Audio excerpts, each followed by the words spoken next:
Hi, my name is Jason, JJD Photography, and I want to welcome you to my channel. So I've been interviewed by Nigel Campbell, Love Sells, Hate Selling. Um, it was kind of interesting for me because I've never been interviewed and I was getting a bit nervous. It did ask me to do it, but I just started to like hide away, I didn't want to do it. But when I started doing it, I found myself more confident, I'm asking the questions and things like that. So I hope you have enjoyment watching the interview like I did. Give it a subscribe to my channel, and I hope you enjoy it.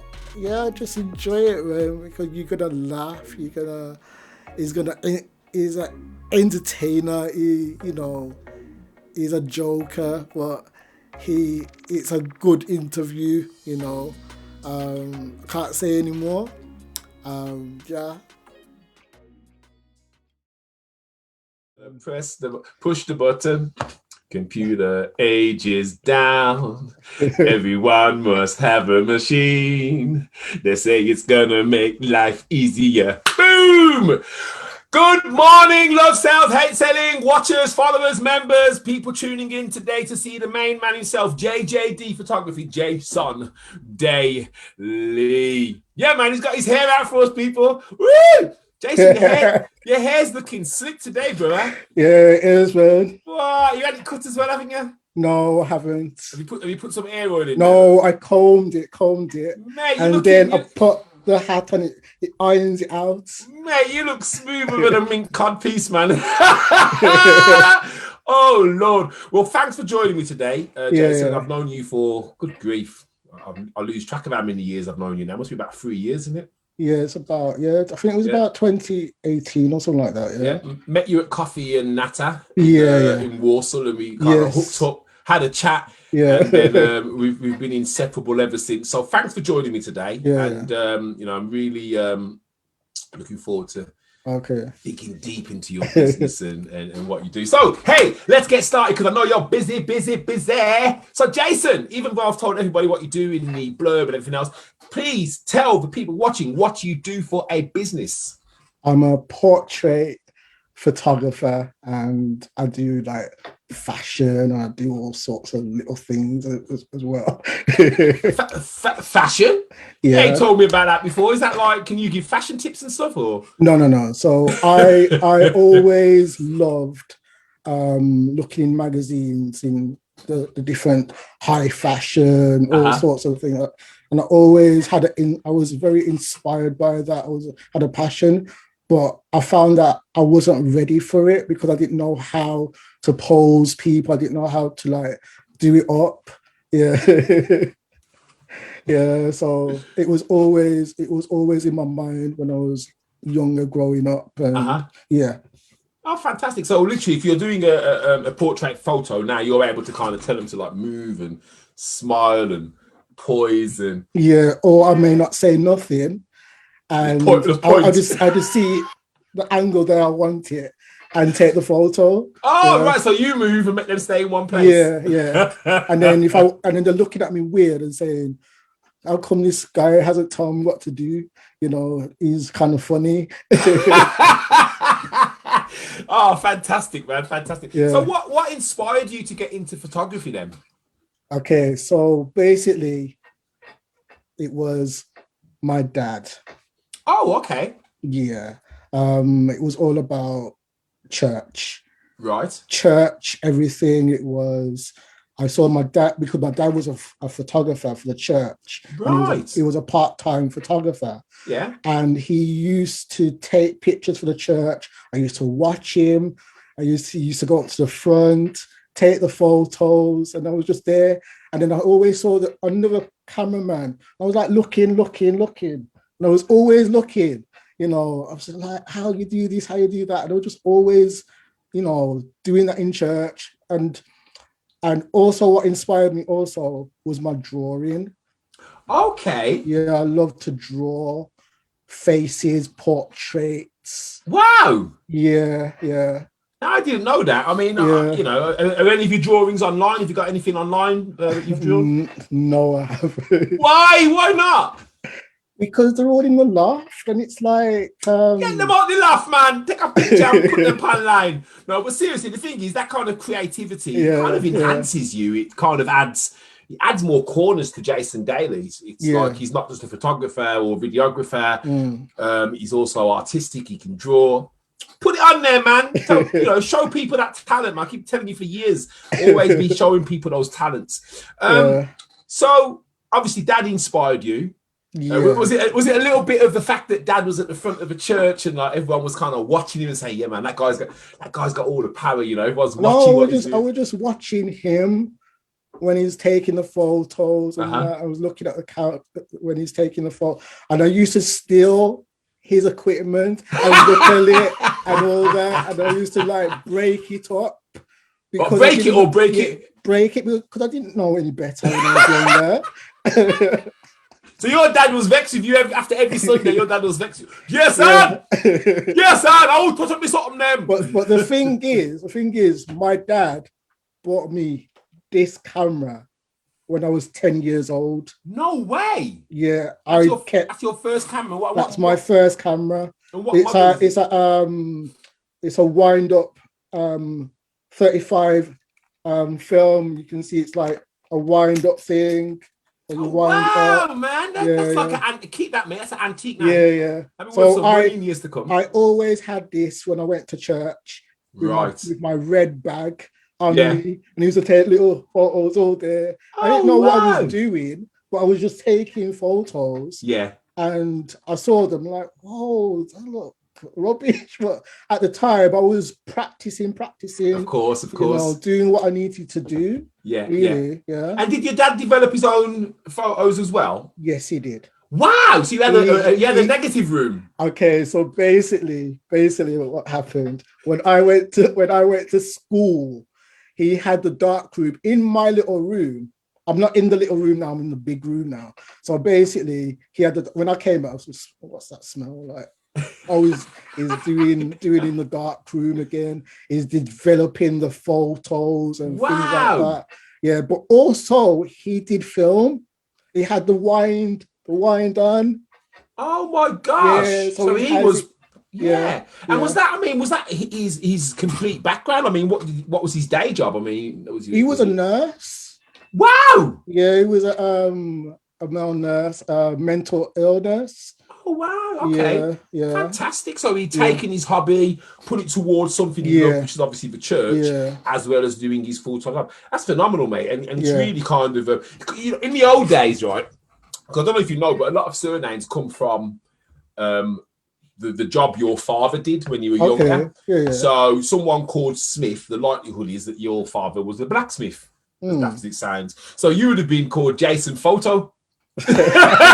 Or Jason Photo Son. Okay. Interesting. That's your new name, man. Jason Photo Son. Jason Photo Son. So Jason, fantastic. I'm assuming that you've had challenges though. Tell us about some of the challenges that you've had to overcome. Challenges. So I'm gonna tell you what I did when I was at college. I did art and design for 4 years. Yeah. And I had challenges. Yeah. And I used to show the teacher, is this good enough? No, do it again. No, like I was vexed with my teacher and I didn't know why she did that. And then when I started taking photos, then I understand, I get it now. So she was like propping me like, if this doesn't look good, do it again. Keep doing it. Perfection. Yeah. Keep doing it. Yeah. But did she explain the reasons why she was doing that, or she's just saying go and do it, and you were like, no. You were sucking teeth, thinking this teacher don't like me, but she was doing it for your own good. Yeah, she was. Yeah. Same thing our parents do to us, isn't it? Really? Yes, it is. Yeah. But they never explain why you got to do, tidy your room again. It's like, But the thing is, my dad, was at a wedding, and I had my camera. Yeah. And this was a challenge. It says, Jason, you need to go up the front and take the photos if you want to be a photographer. And I said, no, I'm not doing it. But if you're going to be a photographer, go up the front. And I said, no way. So basically, I was like praying and understanding what I need to do. I went up the front. I was nervous. And I told my dad, because my dad was like, to inspire me and things like that. Yeah. And he says, don't forget about the people. Just do what you got to do. Just take the photo. Yeah. And what I found out, church was my training ground. Right. Yeah. And I went up the front many times. Jason, what Jason's doing up the front? How did you feel? Because I know you personally, and obviously I know that confidence was a thing which really kind of held you back. But how did that make you feel, like standing in front of all them church people, all eyes around? Because you're not church people, like, oh, why I do up there? Why am I do? Why am I wall? What's that thing in his hand?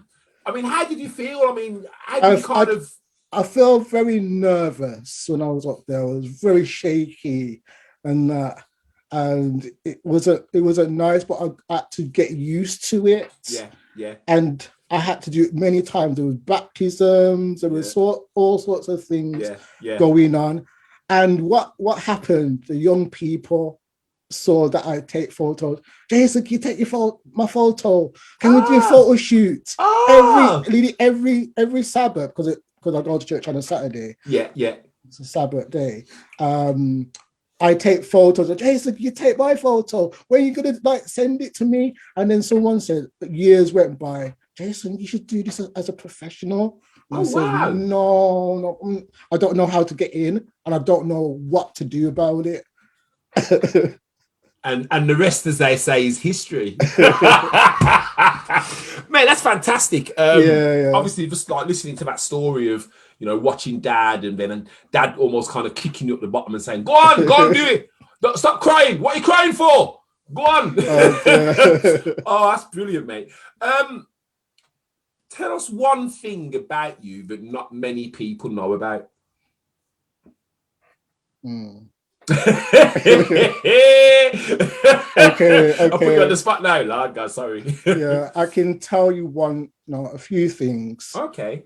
I had learning difficulties. Okay. When I was growing up. Yeah. I didn't go to a special school. I was in my school, and they teach me to make the bench, make bird table, also photography. Right, at school? It was especially for these people who were not on the level. So I was in a lower group.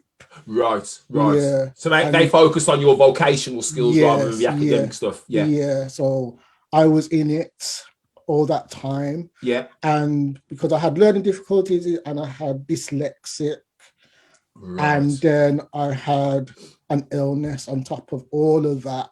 And I didn't, it's like, I didn't understand it for myself. I didn't understand if I could achieve things like this, or go up to people, or face them. And it's still I'm still suffering with it now. Yeah. But it's getting better. I think, as I say, I've known you a fair few years now, and I'll say you've come on leaps and bounds, man. Absolute leaps and bounds. No, seriously, you really have. From the guy that I met 3-4 years ago, different guy, man. And obviously, I'm gonna focus on the dyslexia, because a lot of people with dyslexia, when they're young, would have this assumption that, well, that's it for me.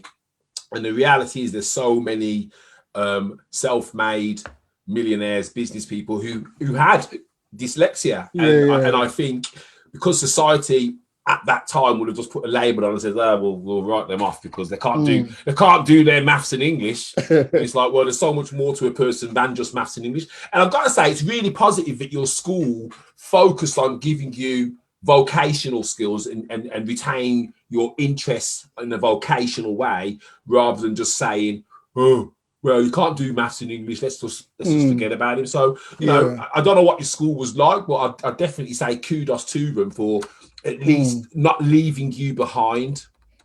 They did say that I couldn't achieve English and other stuff like that. Actually said that to you? Yeah, they said that I couldn't complete my GCSEs. What? Yeah. So they wouldn't even let you sit them? Yeah, I did sit them. I was going to say. Yeah, I sit my arts. Yeah. I passed my arts. Come on, brother. But I could have done better. Yeah. Hey, mate, you could have all done better. I mean, I got decent grades, but I revised the night before my exams. But if I'd have taken the time to do it for like a month before my exams, hey, who knows? I could have got straight A's.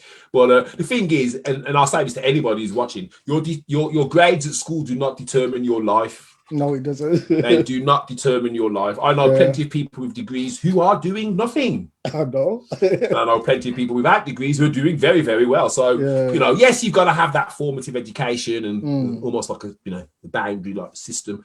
But I think, you know, you've proved time and time and again, you know, maybe long term, I can move forward. And various places. Do you do anything? Do you do any kind of mentoring or support work with any of its dyslexic charities, or, you know, to kind of almost be a mentor for maybe young people who have got dyslexia and maybe feel like they're being left behind? I didn't do anything as such. The job centre supported me. Yeah. They gave 2 teachers came in and they did something, but they never actually give me like a lifetime thing. Yeah. And then oh boy. Sorry. Then you know, when you was asking me about my challenges, about bad challenges, I had some bad challenges. Oh, yes. Do you want to elaborate on those? Do you want to share? You haven't got to share them, but if you do want to share, no, it's all right. It's just that I'm not going to call no name. please don't. Oh my God, scandal, guys. Hey, everyone's ears have gone. Yeah, so basically, he helped me to get on board with self-employed. He got me the loans, he got me this. Yeah. But there was something that the government gave me for my dyslexic, to help me to know sounds and all that. But there was this big thing, cost 2,500, and the man took it.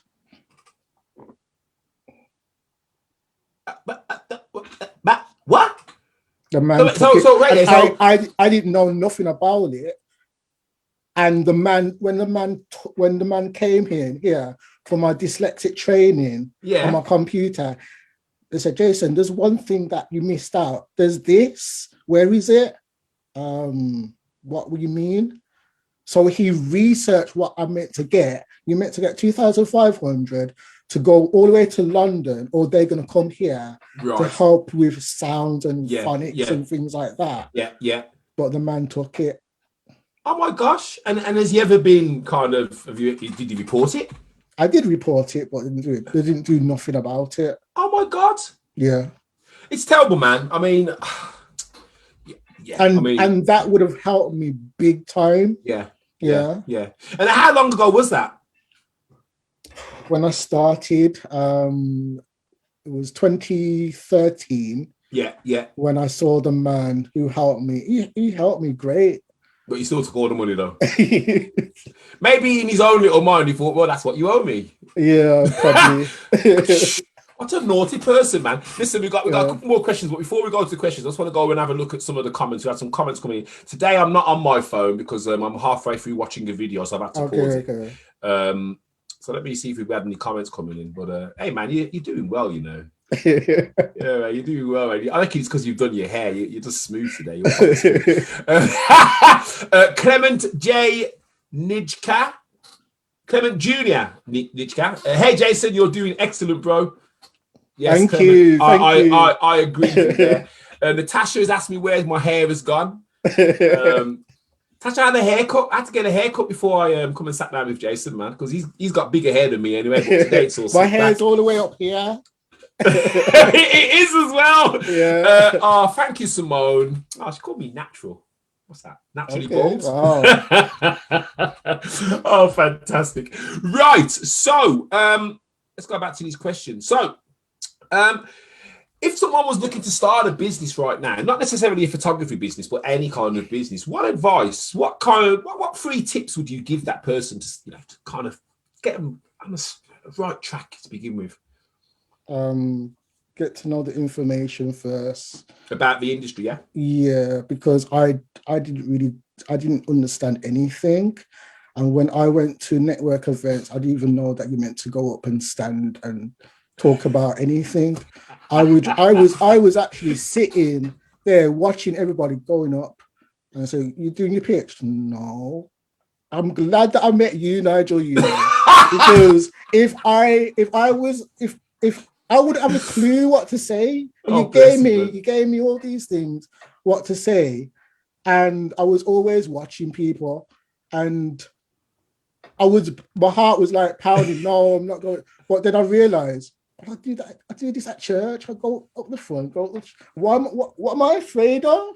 Exactly. The worst that can happen is that you forget what you say, and all you say is, I'm a photographer, I'm the best thing since sliced bread, phone me. But then I did start doing it. Yeah. I did it 3 times. Yeah. And they did see the shyness of me. Yeah. But I was reading from a piece of paper. Yeah. And if I memorize it or whatever, they will see a whole different person. Yeah. Because which I imagine that I mean, the thing, like I said, you've come on leaps and bounds. I imagine if you used to go to a network event now, it's like you stand up, you probably like walk up to the front with a little bit of a, a little bit of a bounce. My name is Jason Dielena. Boom. And then get started. Yeah. So, know your industry, do your research. Yeah.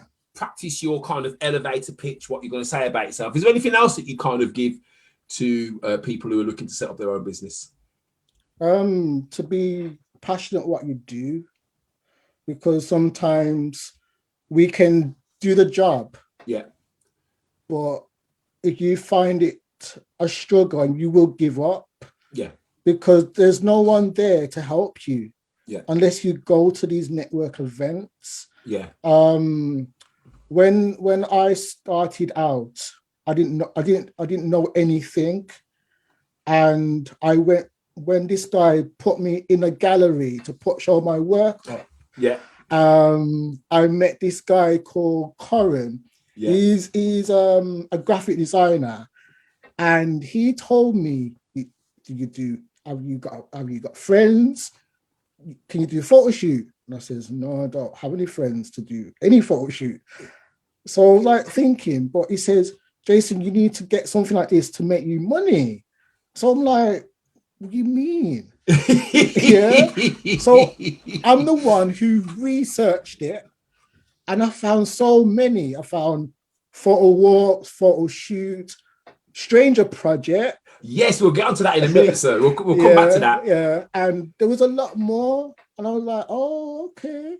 So I was like, it was interesting. So you need to know your facts about the job. Yeah. And also you can do so many things. Yeah. Even doing videos. Yeah. What we're doing now, like live interviews or YouTube. Yeah. YouTube is a big thing.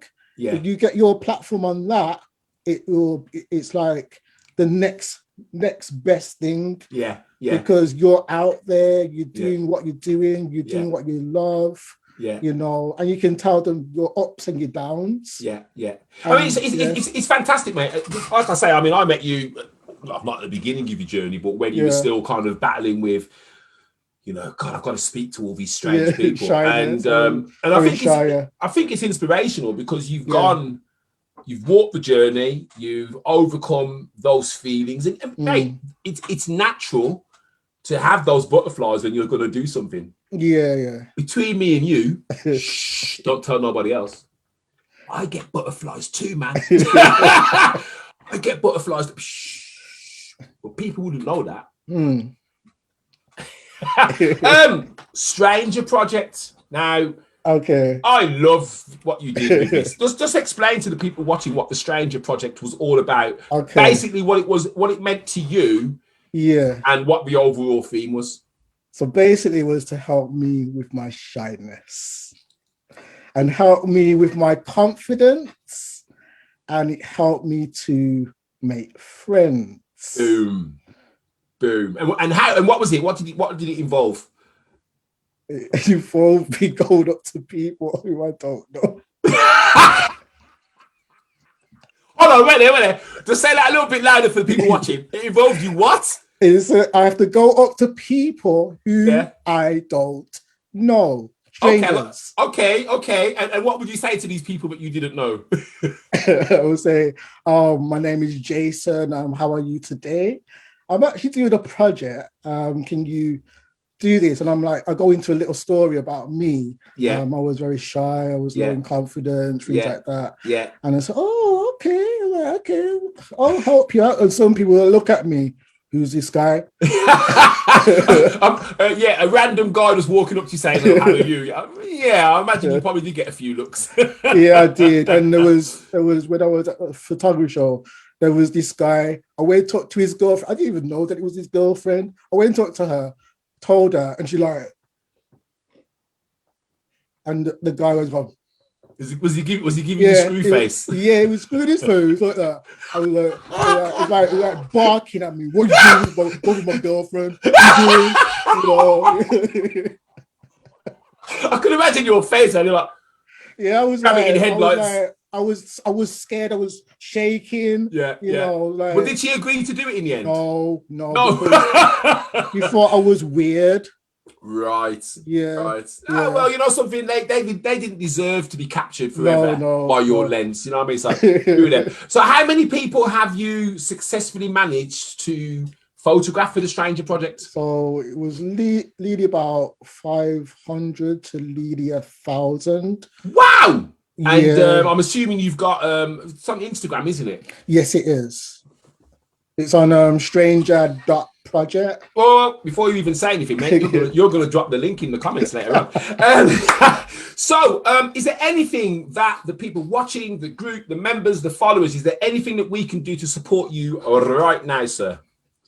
Just support me, help me, because I'm still struggling a bit. Yeah, I'm still struggling because I know that we're in this COVID and things like that. I am getting work. Yeah. But not as much. And how I'm working is, there's this guy, he's a Christian, he goes to the same church, but he's in Sheffield. Yeah. And what he does is send the videos to me. I edit them and then I send them back.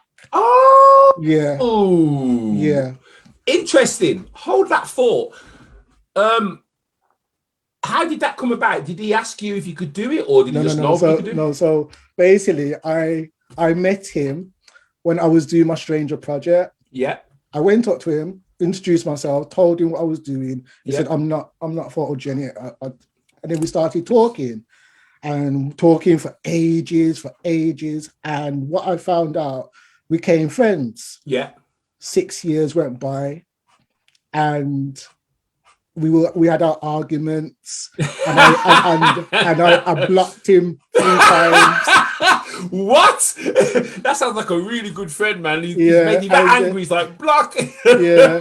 And then I came back and he says, Jason, I can use you. You know, can you do videos? And I had to like tell him, yeah, I do. Can you do them properly? Yeah, I can do it. Yeah. And I said, I was doing it for him for free. And I said, wait a minute. Hold on a second. No, listen. I said, wait a minute. I was doing it for free because I was in the lockdown. And I wasn't really, getting any, I was okay at the time. Yeah. And then things started to open up for me. And I said, you have to pay. you have to pay. You're so polite. you have to pay. It's like I just love it. You have to pay. I imagine there was a now at the end of that as well. You have to pay me now. It never came back to me till later on. And said, okay, I'll pay. Fantastic. Yeah. And are these short videos, long videos? They are short videos, and sometimes they can be 25 minutes long. And are you advertising this service to anybody else? I know what your answer is going to be. I know what you're going to say. No, I haven't. I haven't. It's just I can get your head, man, and twist it, man. Listen. If you're doing it and you're getting paid for it, tell other people about it so they can ask you to do it as well. Okay. Which is why I said hold that thought. So basically, do I advertise what I'm doing with this guy? Just say you do. Just say. Talk about the fact that you do video editing for short to medium length videos. Okay. And don't put a price. Just let people approach you. Okay. If there's any videos of your own copyright free that you've edited, I can actually show. Then you can use those as a bit of a portfolio. Obviously, the kind of videos I could do. But mate, if you don't tell people about it, guess what? They ain't gonna ask you. Yeah, but going to ask you. But what I've done now, I've signed up to Vimeo. Oh yeah, same here. I'll put all my videos on it now. Same here. So people can see my work. Yeah. And I'm there for 3 years now, so fantastic. But honestly, mate, just make it, do a post, have it pinned, video editing available, videos from X to Y. Obviously, you'll know the specification that you want them to send it in and the format, and mate, just go for it. It's one of those, if you sell eggs, you don't tell people you sell eggs. They ain't gonna buy eggs from you, are they? It's like, so yes, we're going to support you. What I would like you to do later on is get all your links. I want you to drop them in the comments of this video. So somebody who wants to connect with you, follow you, see what you're about, it's all there for them in black and white. Yeah, and also, I know that you saw me going back and forward like this. I was actually promoting you on this, so. Oh, thank you. I noticed there was quite a few shares. Actually, I was thinking, who shared that post so many times? Like, there's loads more I could just go and do if I wanted to. 1,400 reach, and the video didn't even go live yesterday. It's like, right, I was going to check the comments one more time before we wrap things up, sir. But what I will say, it's been an absolute pleasure, man. To be fair, I was thinking about interviewing you last year and never got around to asking you. I do actually think though that you were ducking me a few times when I don't know if you I don't know if you kind of guessed what was coming next. I know what you're like, man. because I'm on this group called Snag. Yeah. And I told them about it. I told everything. And they said, oh, Jason's like, God is blessing this guy, man. He's on this platform, And I said that I'm not gonna stop talking about God because God is being the forefront of this business. And he's helped me, knocked on so many doors. I dealt with 4 people who mashed me up, who took advantage of me. Right. Yeah, they actually said, we got a studio for you, but not paying me. No, they didn't pay me. But there's two clients that paid me, but they did take advantage of me as well. Right. Yeah. And I suppose, and this is where, utilize the people around you, ask questions of your confidence, people who, right, they're going to just tell me the truth, whether I like to hear it or not. And just get that second opinion. If you feel that someone is taking the mickey, just get a second opinion, man. Get a second opinion, because at the end of the day, you're a good guy. And unfortunately in this world, nice people do sometimes fall foul of vampires. I call them vampires because the vampires looking to see what they can suck out of you without giving anything back. You know what I'm saying? Absolutely fantastic. Well, I was going to check these comments and let's see. I think there's been a few more coming. You got a fan club, brother. You got a fan club.